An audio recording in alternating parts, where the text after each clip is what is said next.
bom, tá, filho? Foi bom? Maravilhoso. Foi bom demais, foi? Foi. Bom dia, gente. Ainda tô com a maquiagem. Um batom que demora pra sair.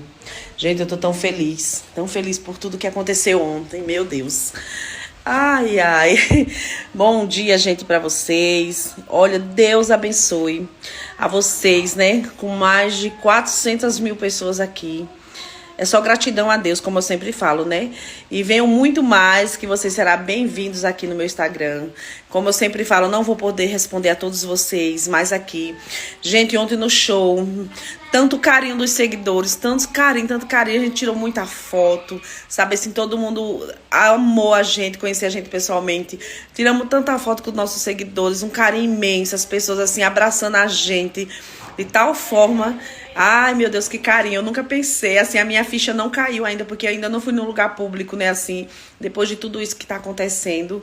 E ontem foi maravilhoso, inesquecível.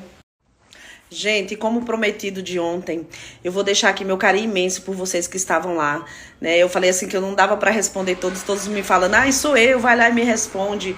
Gente, não tem como, é muita gente, graças a Deus, só tem que agradecer. Eu deixo aqui um beijo pra vocês, muito obrigada por vocês me tratar tão bem que nem vocês me trataram ontem.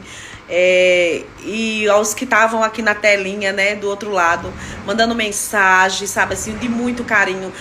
Todas as mensagens, gente, foi de muito carinho. Meu filho e minha filha não dava conta de responder, né, falando do meu look, né, falando que eu tava linda.